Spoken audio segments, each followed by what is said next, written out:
Nah, ya ini sama Pak Dokter ini kali ini ya teman-teman investor yang sering bertukar pikiran diskusi. Iya, ini lagi bahas etanol, Pak.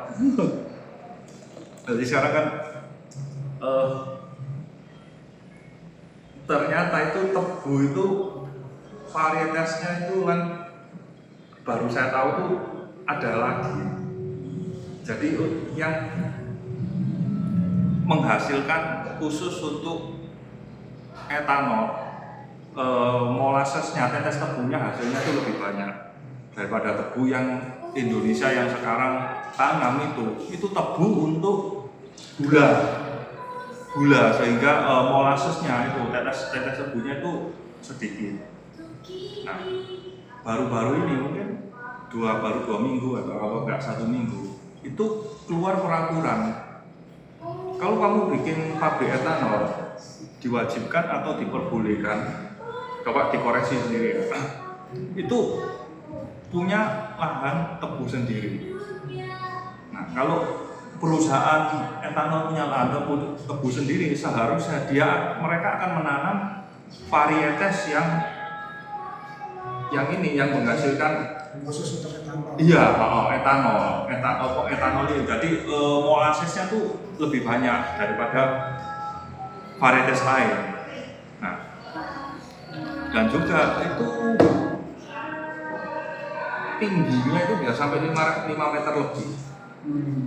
Tebunya itu diukur.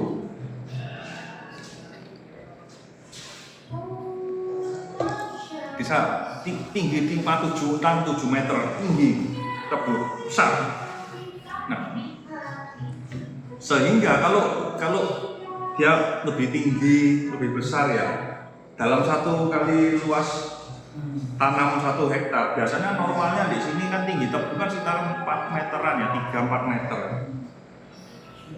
Nah, kalau ini bisa sampai 2 kali lipatnya. Nah, secara luas tanam 1 hektar harusnya kan 2 kali lipat hasilnya.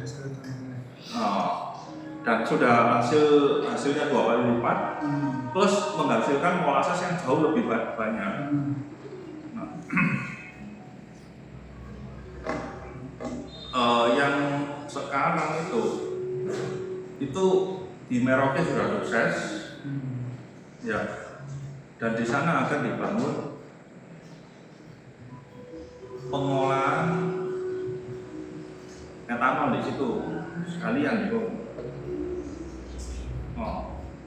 Kalau yang terakhir statement dia Pak Bowo, kalau perlu bikin 5-6 pabrik kan nggak apa-apa kan? Ya mau bikin ini malah 30 pabrik bioetanol.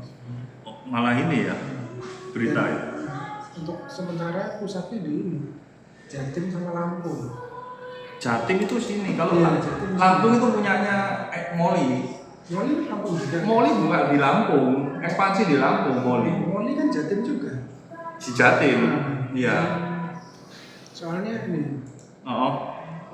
Untuk lahan tebu yang udah ada di Jatim itu 239. Betul, Jatim banyak. Paling besar. Pabrik gula kan banyak di Jatim. Karena sekarang juga masih defisit. Kalau misalnya kebutuhan BBM kita itu 38-40 juta kiloliter per tahun. Iya. Kalau mau S10 itu butuh 3,8 sampai 4 juta kiloliter etanol. Nah, yang 4 juta kiloliter berarti kan kali 1000 ya. Sekarang ini produksi molase nasionalnya itu cuma 1,9 juta ton. Tapi yang dimanfaatkan itu baru 900.000. Iya. Jadi masih 5%-nya sebenarnya. Berarti room to growth-nya itu kan masih kenceng banyak gitu. Untuk 4 kali lipat kalau mau S10. Kalau N5 sih 2 kali lipatnya cukup. Karena yang menarik sebenarnya. Memang pemerintah serius. Cuma ya pastinya kan kalau mau pegang Moli ya gak mungkin sebulan 2 bulan ya kamu ya setahun aja belum tentu itu. Pasti 3 tahun. 3-4 panjang itu. Belum ini penerapannya kan. Belum ada. E5 kan ada yang pakai. E5 ya belum ada juga gitu ya. Kapan sih ada green itu kan, pertama green itu. Oh, Pertama green itu E5. E5 ya? Oh, ganti Ada. Nah, cuma kan kalau nggak salah kalau oil harga $80 itu pakai campuran etanol itu lebih murah. Ya, Tapi kalau oil $60 atau apa itu nggak bisa, kurang menarik ya. Betul. Nanti dan kemarin kan minggu lalu kan dari Vietnam itu sudah mulai gerakan E10. Ada. Iya, kan ada set itu. Sudah mulai kan. Cuma enggak semua pom bensin ternyata ada beberapa titik itu sudah mulai ke tebu. Dan Vietnam ternyata ya industri tebunya besar. Besar, saya cek itu besar. Butuh waktu lah. Karena apalagi ini market cap-nya kan kecil kan. Kecil kalau di IHSG cuma ada 2 kan listing kan. Molly sama SRSN aja kan. Iya. Sebenarnya yang lain nggak ada. Iya. Cuma 2 itu masih kecil-kecil semua. SRSN malah cuma punya 1 pabrik. Tapi ininya naik semua sih. Laporan keuangannya naik semua, revenue-nya berapa naik. Harga etanol memang naik sih, bagus sih. Oh ya, harga etanol sudah bagus karena sudah regulasi pemerintah itu sudah ngatur ya. Dulu karena COVID butuh etanol banyak untuk medical kan. Itu import etanolnya itu no pajak, 0%.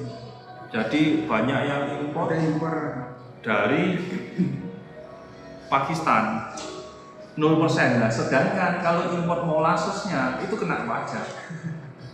Sekarang di 0%. Sekarang molasesnya 0% apa terus mungkin kalau yang etanolnya sekarang sudah dipajaki sudah ada tax karena kan enggak metanol di tempat saya kerja itu metanol harganya naik.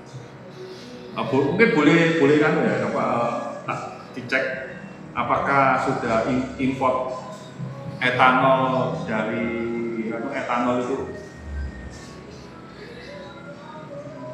sudah dikenakan pajak atau masih belum dari Pakistan?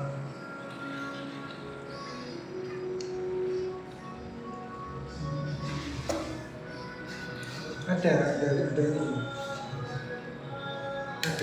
harus cukai dasar. Oh, sudah ada ya? Ya, kurang paham juga. Iya kurang paham. Waktu itu kan harga itu kan jatuh itu Molly itu. Kalah saing di tahun 2022 kan jelek itu revenue dan labanya. Itu di ubeknya dan keterangan annual reportnya Molly itu kan saya baca tuh, saya fotokopi zaman dulu. Gak punya komputer itu kan. Oh iya. Ya itu direksinya yang ngomong. Saat ini tantangan industri kita berat ya, karena mendapatkan saingan yang dapat fasilitas dari pemerintah gitu loh. Import itu. Iya, sekarang diperketat sih impor etanolnya. Betul, cerita ya. Betul ya. Diperketat. Supaya industri di sini nggak jatuh. Jadi sudah pemerintah hitungannya kan melakukan ini kan sudah pro industri di sini. Kalau emang serius untuk ini ya mengembangkan etanol untuk campuran ini ya. Itu pasti serius itu. Di Merauke itu sudah ada dua kumulu sebenarnya, tapi ini nggak banyak dibahas kan. Wilmar itu masuk sama grupnya apa itu sih punyanya Sitorus ya. Martua Sitorus 2 itu. Nah itu BlackRock itu punya, BlackRock juga secara tidak langsung kan BlackRock juga terkait di sana karena BlackRock itu punya saham Wilmar. Martua punyanya Wilmar. Martua punya Wilmar. Ada satu berarti satunya apa ya? Di sana. Setahu saya Wilmar itu punya Martua sama ada yang lain juga yang dari luar. Ada pokoknya dua kan loh, saya lupa berarti. Itu yang dapat konsesi tebu dan bangun pabrik di sana pengolahan etanol. Lahan di Merauke itu topografinya itu luas dan datar. Jadi buat tanam pakai mekanikal itu cocok. Papua kan? Kalau di pegunungan kan ya susah. Nggak bisa, mesti kan harus datar besar. Ya tinggal dilihat kan. Sekarang kan yang solar kan udah jalan ya CPO masih zaman B50 ya. B50 mesti harusnya nanti dinaikkan lagi. Tinggal tanam sawitnya lagi. Nah, ke depan kita lihat nanti harganya gimana ya. Harusnya sih kalau pas low base-nya sih mungkin 70 80 ya ke depan ya. Kalau nggak akan ke 60 lagi sih. Harusnya seperti itu karena nanti kan inflasi kan otomatis kan inflasi harga kan sudah ikut naik semua, akhirnya kan setup harga baru kan. Nah ini pada saat itu apakah dengan harga etanol ini ya berapa? Jadi sih biasanya seperti itu karena kan kalau selalu kan rame-rame ribu-ribu perang ini naik itu turun selesai turun pun enggak kan bisa kembali ke yang sebelum perang rata-rata sebelum perang di bawah 60 aja nggak bisa kan.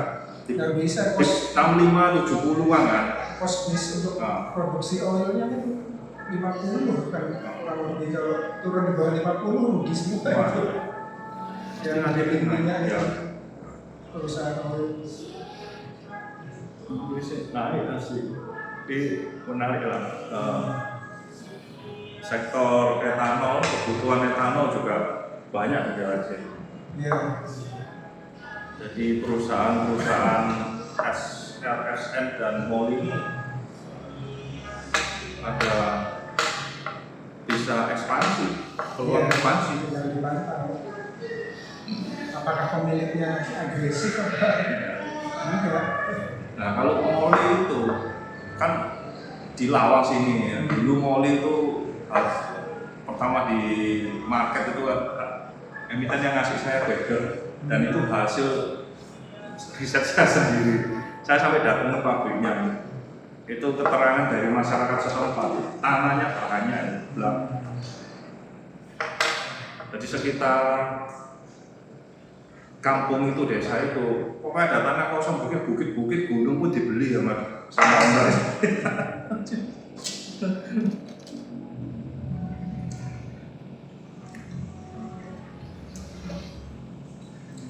Ya.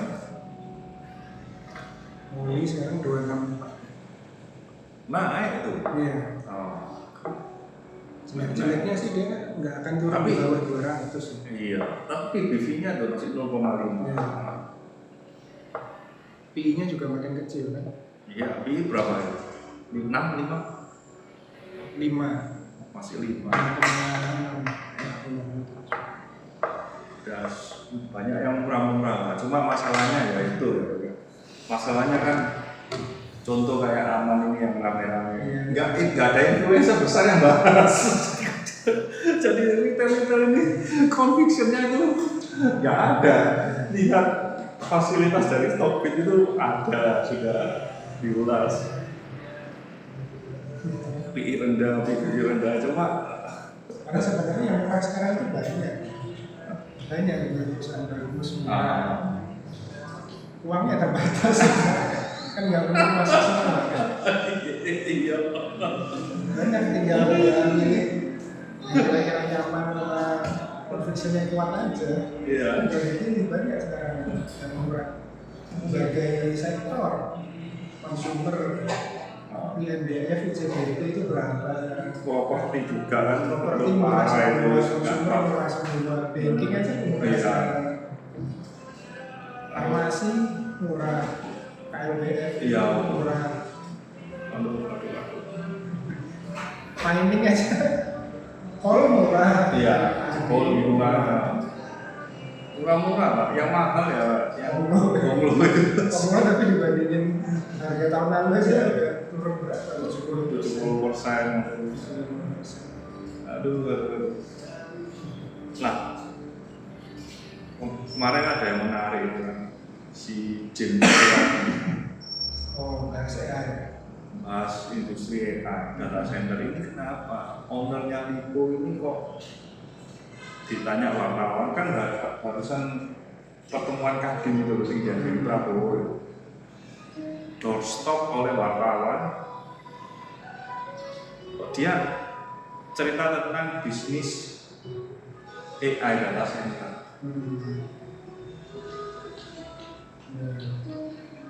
Dan kalau sekarang kita berpikir ya,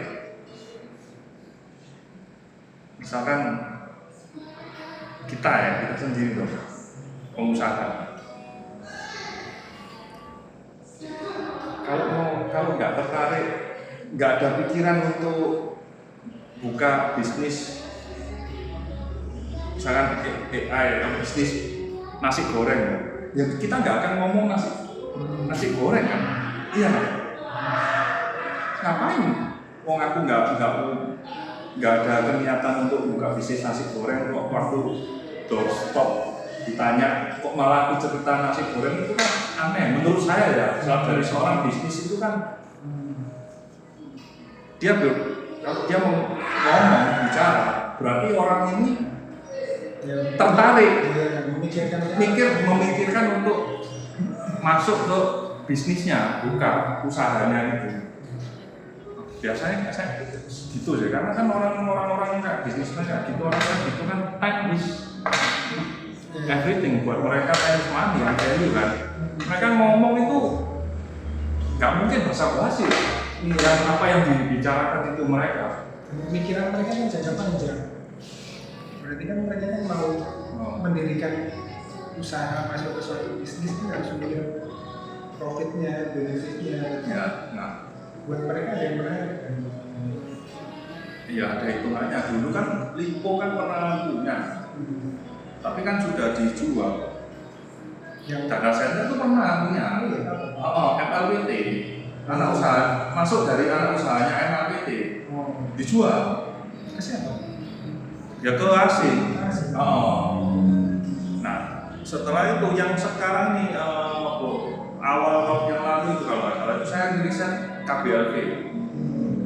KBLV ini saat ini posisinya itu nol, nggak ada bisnis. First Media KBLV itu kan apa itu TV berbayar atau apa? Streaming kan? Itu sudah dijual. Jadi sekarang posisinya nol, nggak ada usaha, bahkan di keterangannya itu cuma pegawainya itu cuma berapa biji loh. Pasangan Berapa? Nggak sampai 10 orang masnya. Terus setelah itu sempat kan ditanyai oleh BI, dikirimi surat ini, kamu setelah jual bisnis kamu mau ngapain gitu kan? Pasti kan gitu kan ya. Nah, keterangan dari direksinya lagi menjajaki untuk data center. Itu ada di keterbukaan informasi. Oh iya. Ada ngomong. Nah.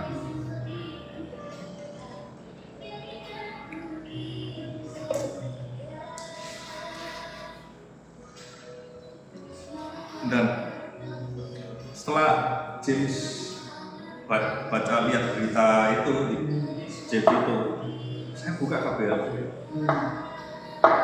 Sempat ke 57 jam.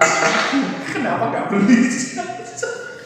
Waktu itu kan 150-an, aneh barangku itu hampir 180 atau 200 itu saya punya dulu itu saya beli, saya ambil itu. Beli saya. Terus saya kirim orang untuk kan tanah. Kalau data center itu kan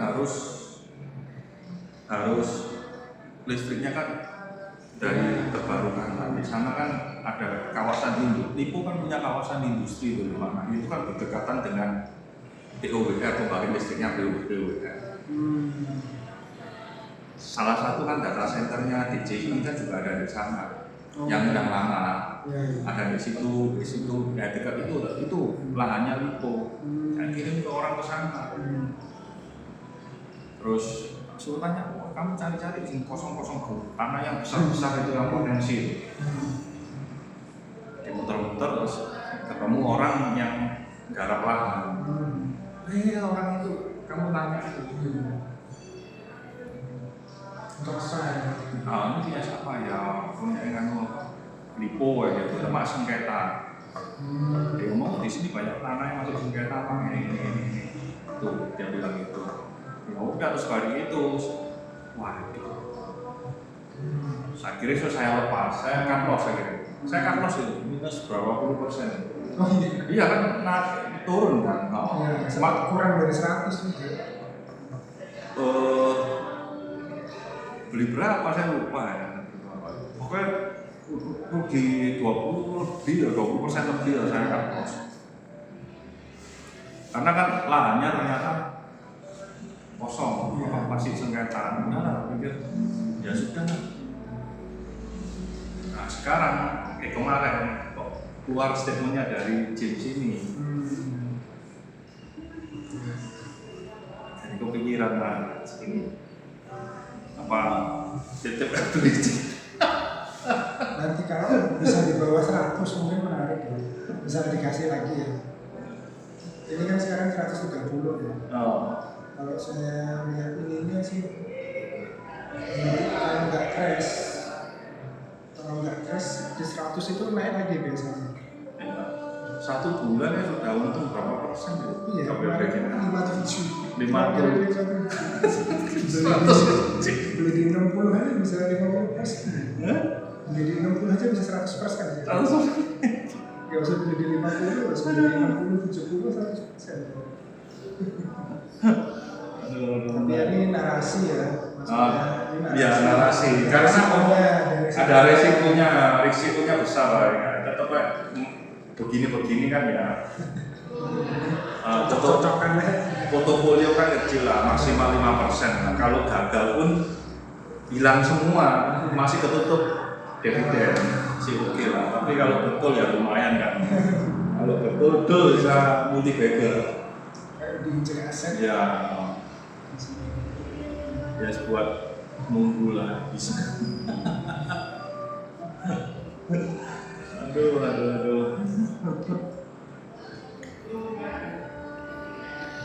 Ya, terakhir kita pernah bahas itu biasanya langsung naik kan? Naik semua ya, KBLP itu harga berapa? 90. Iya.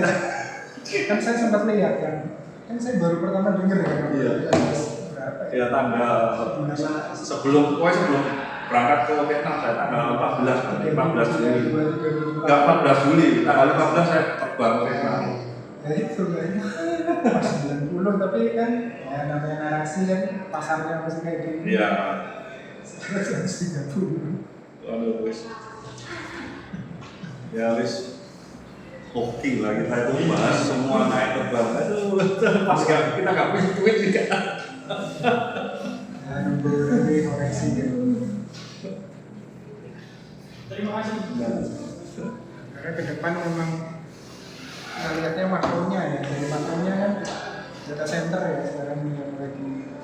Sekarang kan industri, ya, uang itu kan keserap ke sana. Capai data center kan gede banget. Sampai lihat itu bilang 1 triliun dolar itu. Dolar Oh. ke depan rencananya. Jadi yang dianggarkan untuk konstruksi data center itu 70%-nya itu dari bahan-bahan untuk membuat asetnya semua itu bangunannya dan lain-lainnya itu 70% itu dari itu bilang dari capex-nya kan. dari itu kebutuhan base metal itu bahannya itu juga. Makanya Karena di Indonesia nggak ada industri data center dan susah lah kita kalau mau buat industri chip atau kita Indonesia ya komoditas banyak, tinggal kita pilih komoditas yang mendukung ya. Kalau koper berarti ada aman. Ya. Yang MDKA sebenarnya ada sih, cuma MDKA ada. MDKA itu masih ekspansi ya maksudnya. Itu koper juga kan? Koper. Tapi gede aman. Berarti main aman, MDKA sama Meko punya sahamnya 20% di aman. Kalau aluminium ya Adaro, AMR. Besi baja dia ngomong steel juga kan? Keras. Ya keras, GDST, ada itu terus GDST itu ekspansi itu, pabrik di Surabaya. Oh iya. Ya boleh lah kawan-kawan kita iseng ke sana atau kayak main ke iya GDST ini itu dia itu bikin pabrik ekspansi. Itu kan perusahaan plat baja stainless steelnya untuk kapal. Nah dulunya itu dia mesinnya itu, cuma kapalnya itu yang plat baja yang lebarnya berapa senti itu saya lupa ya. Nah sekarang dia bikin pabrik besar, itu yang memenuhi standar NATO. Standar NATO ini berarti produknya dia itu bisa dipakai ke kapal perang. Platnya untuk bikin lambung platnya itu dengan standar NATO itu sudah dapat sertifikasinya. Dan dia tuh bikin ini pabrik. Kapasitasnya yang 200% lebih banyak dari yang pabrik lama. Ini lagi progres. Harusnya sekarang ini nanti terjamin bikin 2 atau Q2 mungkin sudah naik sedikit kan? Iya naik ini. Lumayan. Waktu itu kan aku kan beli dari tahun lalu. Tapi kamu 4 tahun ini. Loh, sudah naik. Punya berapa? Saya punya barang minus 120 atau 115 itu loh. Oh, di bawah turun kurang dari. Bawa turun sampai 80 saya biarkan. Cuma ya beli sedikit tok lah, waktu itu turun 80 atau berapa saya beli cuma sedikit tok. Cuma gini kan nggak banyak kan, tesis investasi aja. Menarik ini. Cuma memang utangnya agak besar. Buat ekspansi ini, gitu. Ada saya di situ. Masuk dulu, Di saya boleh. Untuk GDST pelajaran itu sudah standarnya NATO itu. Apalagi sekarang kan perang-perangan kapal-kapal banyak yang tenggelam itu dibom ini. Sekarang kan intinya kan negara masing-masing itu sejak Amerika Serikat sendiri ya, negara masing-masing kan juga meningkatin pertahanannya semua. Iya. Kapasitas pertahanannya semua. Makanya logam-logam yang mendukung industri pertahanan itu juga harus itu kan. Mas, black tea mas ya? Bisa. Ya satu ya. Minum apa lagi? Udah itu dulu. Saya dulu aja. Nanti aja. Habis itu. Iya, nanti aja. 2 lah teh es teh.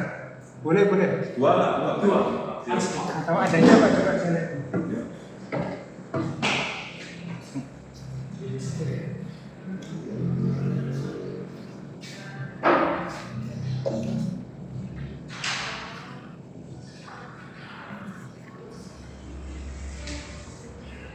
Rekomendasinya apa mas? Yang non kopi. Yang kopi ya? Yang kopi. Kita rasanya ini ada formasi atau Sokon ya? Sokon itu pakai sirup ya? enggak, kalau pakai kopi. Oh, udah Iya. Boleh, ini bisa. Jadi 2 black tea sama 1 coklat. Semua aja. Dok. Intinya sama saja. Dok langsung bayar dok Pak, dibayar dulu. Mau Pak, tolong Pak, dok bayar. HP ku di sini scan. Oh iya, nggak apa-apa. HP ku dibuat rekam. Mas Oli ini itu sebenarnya perlakuan Yang namanya ekonomi sama kayak. suasana ini jadinya 36. Saya ST-nya, black tea-nya itu tanpa gula ya. Oh, tanpa gula. Ya. Apa? Apa?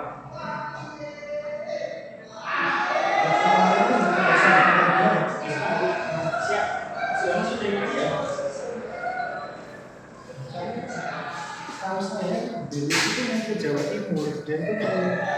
ini memang. Keliru. Surveinya ada yang bilang seperti itu, perusahaan saintis ini juga yang sudah ekspor yang standarnya bisa sampai ekspor internasional. GDST. Nah itu, saya makanya perusahaan apa, saya kan nggak tahu. Ini baru tahu. GDST ya, kalau betul ya GDST. Itu dia mau masuk. Saya sudah meriset GDST dari tahun lalu, akhir tahun lalu masuk saya. Yang pabrik barunya di Surabaya juga. Di Surabaya semua di belakang ini. Ada di Pupek sih di sini. Ada semua di Pupek itu saya baca, maringkonnya juga semua. Itu karena apa? Saya beli itu tertarik itu karena apa? Pertama itu apa? Program pemerintah yang kan bukan nelayan. Oh. Berapa ribu desa nelayan. Ya. Lalu satu desa itu dikasih kapal yang besar. Sekarang kan nelayan kapalnya kecil, kapal bambu atau apa kan kayak gitu kan. Nah, apa istilahnya ketinting atau apa itu. Nah, awal mula saya riset itu dari program pemerintah itu. Butuh lambung kapal. Nah, terus pilihannya apa yang bisa, perusahaan yang bisa bikin itu kan GDST, keras juga bisa. Lalu yang GDRP ya bisa juga GDRP. GDRP. Tapi yang paling potensial itu adalah GDST dari segi jarak pabriknya ke pelabuhan. Kalau keras, kamu ke pelabuhan kan kamu ke mana kamu? Jadi saking saya dari kita mau ke logistik transportasi.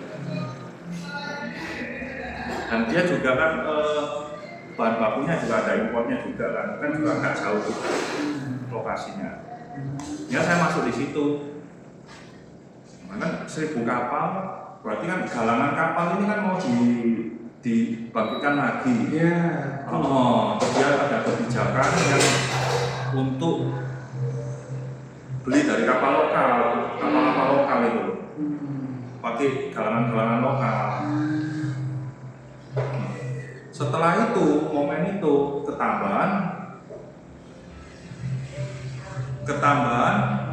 kerjasama ya toh antara TNI AL, PT PAL kalau nggak salah TNI AL itu dengan British Navy apa itu loh, itu kerjasamanya itu nilainya itu berapa puluh miliar pound sterling, itu beritanya itu ada dan itu sudah menandatangani perjanjian bahwa nanti bikin frigate kapal perang di sini di Tanjung Perak. Di Tanjung Perak. Betul. Jadi nanti perusahaan apa itu loh namanya itu apa? Coba itu di Google lagi, saya lupa itu kalau depannya BB itu apa itu? Itu sudah tanda tangan. Bikin di sini untuk dijual frigate ini, kapal perang itu. Lah, karena dia kan lambungnya stainless steel slab ya, sebenarnya ulang. GDS sudah memenuhi syarat untuk NATO. Dia sudah punya sertifikatnya. Sudah, itu keterangan dari manajemennya sendiri. Nah, dibanding kompetitor yang lain, kan di sini kan galangan kapal untuk apa PT PAL ya, PAL apa ya, yang bikin itu kan di sini di Tanjung Priok sudah dapat perak sih kan. Daripada beli dari lain lokasi transportnya paling dekat ya GJST, harganya menang dia. Nah, itu yang kedua, katalis kedua, dia sudah tanda tangan. Lalu tahun ini mungkin awal tahun ini datang pengusaha grup dari Rusia. Oh iya. Rusia satu datang di sini. Itu konsorsium ini itu adalah konsorsium bisnis di kesehatan, farmasi, dan juga perusahaan ini mau bikin kapal di sini, perusahaan kapal, tapi tenaganya solar listrik. pabrik kapal yang khusus listrik di sini. Dari Rusia, grup konglomerasi dari Rusia. Itu spesifikasi ditunjuk bahwa pabriknya lokasinya akan di Surabaya di Tanjung Perak, daerah sini. Kapal listrik. Nah, jadi ada 3 katalis itu. Makanya itu saya masuk. Nah ya nunggu sampai ke bawah minus 100, ini 118 atau 100, saya sampai lupa saya. Soalnya bukan di akun ini, di akun yang lain. Udah saya biarkan itu.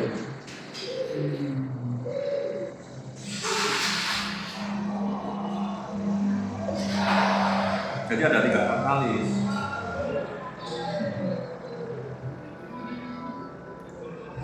Jualannya malah untung.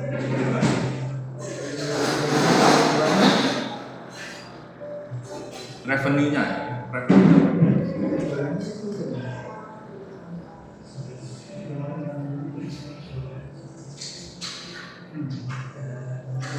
Jualannya itu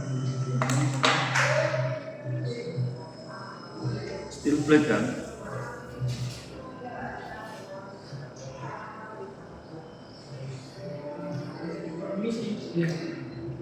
Kalau jumlah metrik tonnya ya, makasih.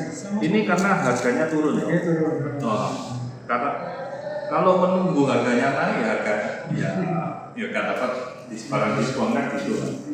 Justru kan kita kan buy in bad time, sell in good time. Saat gini saya beli sebelumnya. Saat gini saya beli. Iya, saat beli.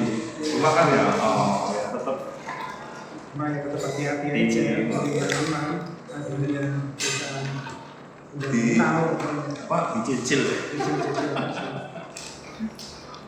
dicicil sedikit roti lama-lama jadi dulu. Kalau gini ini kan dividen juga itu juga ada sedikit kan kecil kan. Kapital gain.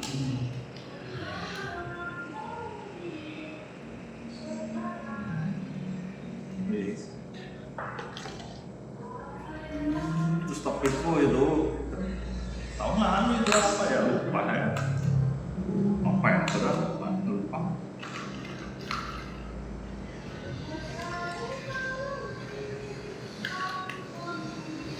Progres pembangunan teknik belum. Harusnya Q2 selesai, mulai coba produksi ini di Q2 terakhir. Akhir 2026 kan? Kompresi ini jalannya akhir 2026. Oh, mundur lagi ya. Oh, sekarang Q2 ini tahap produksi kan, percobaan ya, Iya, percobaan. Commission ya. Ya, Q2 ini commission ya. Kubek yang baru ya itu. Belum baca.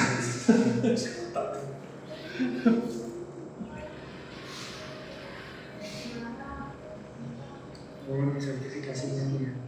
Ada kan? Sertifikasinya pokoknya ada satu sertifikasi mana itu? Nggak tahu di Korea ada. Mana ada kok? Itu sudah masuk standarnya NATO. Ini kalau nggak salah ya register atau yang ini. Tanyain AI aja loh, masukkan AI sertifikasinya itu apa?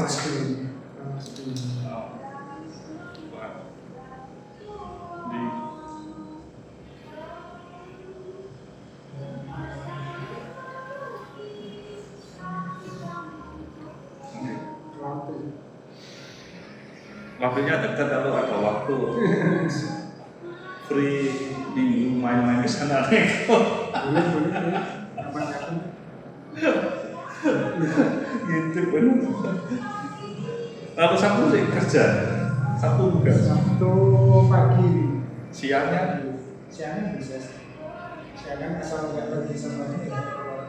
iya, paling enak itu aku kalau milih di itu kayak gini kan. Nunggu istirahat siang. Dekat sana kan ada warung loh. Ya. Jadi kan nanti pegawainya jam 12 istirahat kan keluar. Nanti kita bisa ngajak ngobrol. nyari-nyari kumpul kayak gitu biasanya. Itu sama satu kompleks sama INDS pabriknya.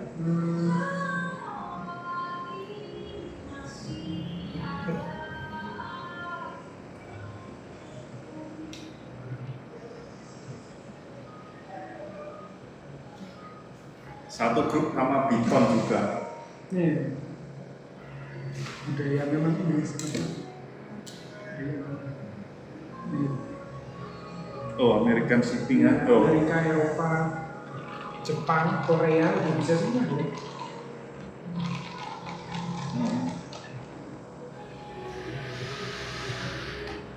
Ini UK, Eropa juga bisa. Ini UK base ini ya, ini Leon Webster ini. Ya, ini tahu. Ini yang bisa Italia, Iya. ship atau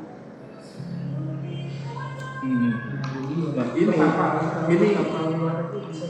ini standar NATO. Jadi dia bisa masuk ke untuk kapal perang.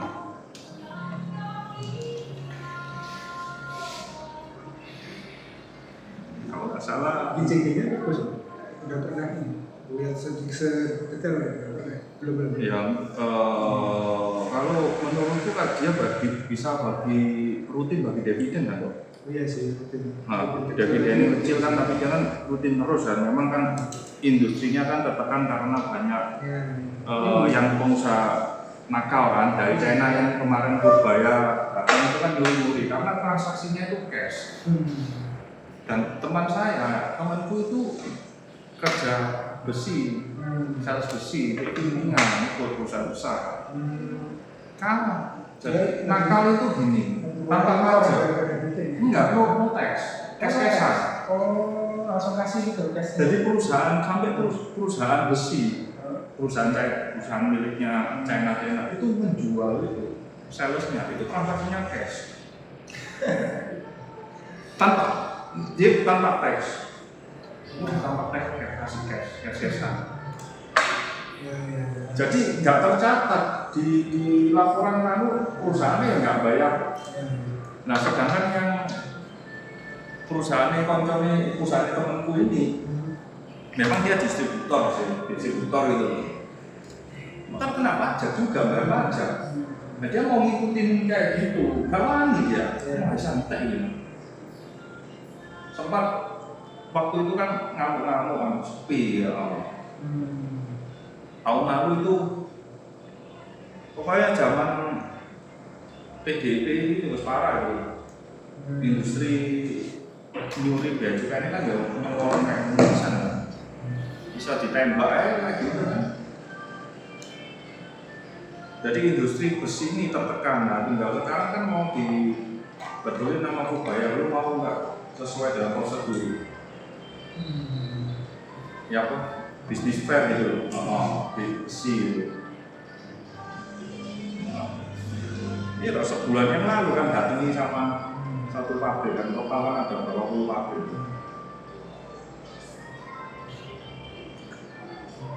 Nah semoga aja itu jadi katalis yang bagus. Tapi ini sih perlu hati-hati juga yang apa sih tarif anti dumping itu. Jadi kan untuk melindungi produk dalam negeri, kalau nggak salah Amerika impor baja itu dari luar pajaknya tinggi banget. Dia kan nggak ekspor, masa ada ekspor ke nggak tahu kayaknya nggak. Kalau sekarang cuma Asia, tadi ada dulu di sini.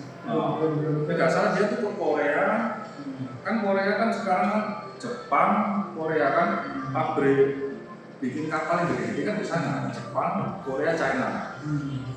Galangan kapal yang besar itu kan industri. Jadi nggak sampai ke sana. Nah, dia kalau bisa bikin yang standar kapal perang yang besar untuk besar, kalau nggak salah 55 cm boleh 55 cm pelatnya itu standar kapal perang yang kapal perang besar, sehingga kan nggak banyak las-lasannya itu nggak banyak gitu kan, karena pelatnya kecil-kecil kan melasih kan banyak.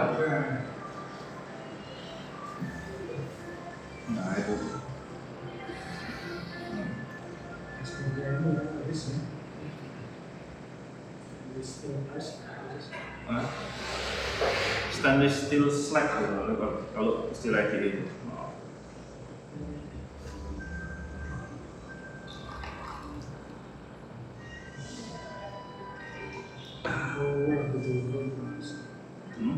Turun.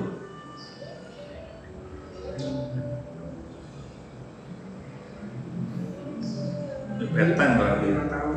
Iya. Ya ini kena itu. Bedtime nanti hutannya apa pasti ada. Ya beli sedikit tak tertarik dicicil. Aku itu targetku itu 300 lebih, 300 400 Di situ. iya Di DST. di DST. Ya. Lama. Makanya itu kan ya 100 saja cukup saya. 100 belum beli juga saya. Paling 50 gitu.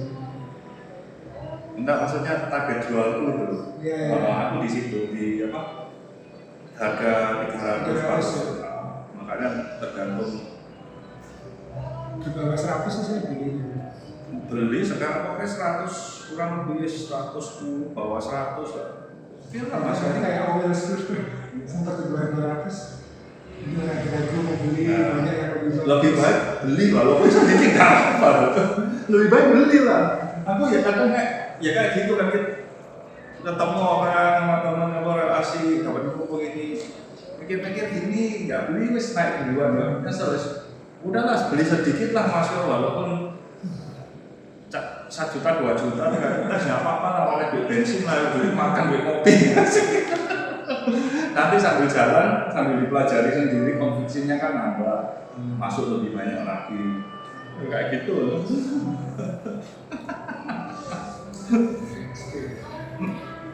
dengar saya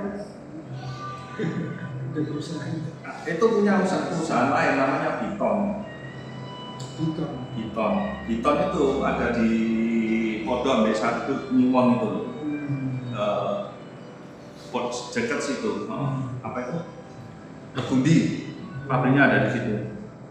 Kalau salah itu yang besi untuk konstruksi yang kawat dan besi kawat itu, besi kawat terus kayak ngomong itu lah.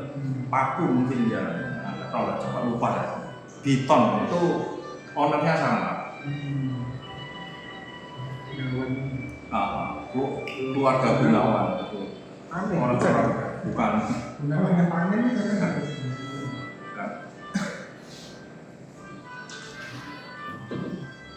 Itu kan oil kan juga masih family. Oh iya. Adik kakak. Tapi MPS-nya batal nggak turun katanya. Oh iya. Oil. Oh iya kan. Iya kan. Saya nggak tahu kan. Berantem bahwa Mungkin ya berantem paling adik kakak itu kalau nggak salah 3 saudara ya. Oh.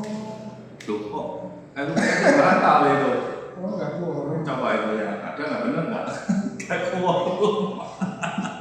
Cuma 60%. Bisa gitu. Iya. Oil. Iya belum ada keputusan. Nggak jadi. Nggak ada keputusan. Karena dia ini mau apa sih? Mau ngutang kayaknya. Mau nambah utang kayaknya.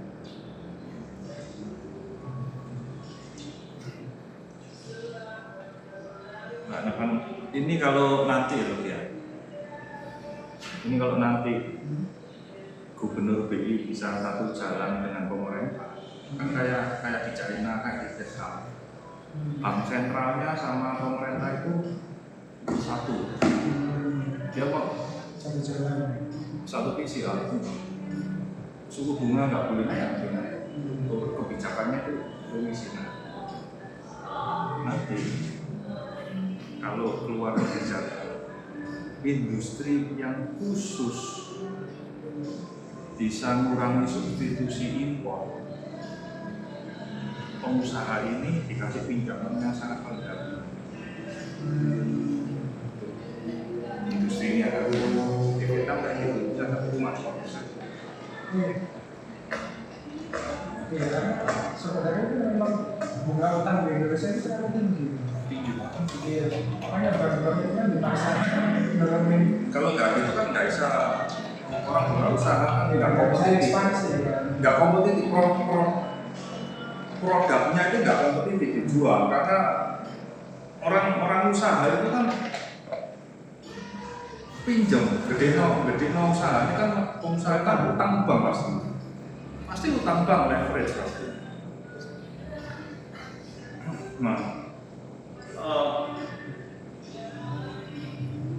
sektor-sektor yang strategis kalau di Vietnam itu pemerintah itu pengusaha itu dikasih bunga pinjaman yang murah. Apa yang berkembang? Apalagi kalau kamu industrimu menyerap bahan baku lokal, terus tenaga lokal, bahan baku lokal, terus kamu jualnya hanya ekspor, waduh, karpet merah ya. Semoga ya. Dan kalau usahamu kayak sekarang kan susu kan 80% atau 90% kan impor kan, nah ini kan besar-besaran kan. Jarum kan lagi Pak barusan belum bikin terintegrasi bakal terbesar. Itu kan pasti pendanaannya dia dapat ya. Kalau dia utang dari pemerintah ya, itu harusnya kasih subsidi. Dalam bentuk apa ya? Pinjaman yang bunga pinjaman murah untuk kamu konstruksi ini yang lunak lah, istilah pinjaman lunak. Karena kan termasuk cadangan devisa kan ya, nggak keluar uang nggak keluar di sini gitu. Kalau ini di kopi yang cara di China dan Vietnam mengkopi cara di China, ya pesta pora ya SG.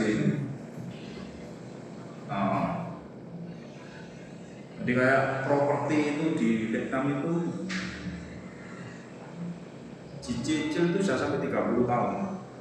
Di Indonesia 30 tahun. Jadi bunganya ya tampaknya kecil, tapi bisa 30 tahun. Angsurannya mampu lah.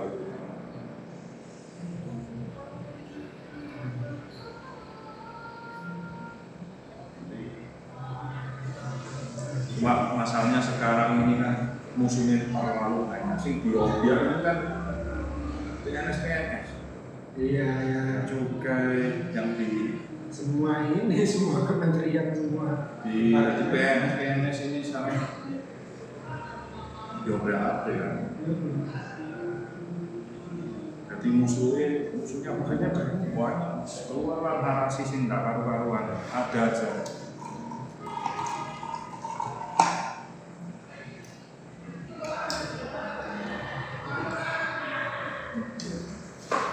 Cukup lagi sepanjang ini sejam. Oh nggak sampai sejam mungkin. Dari data centernya. Banyak ini kita ngobrol apa ya, moli ya, sektor moli, besi, Susu. data center.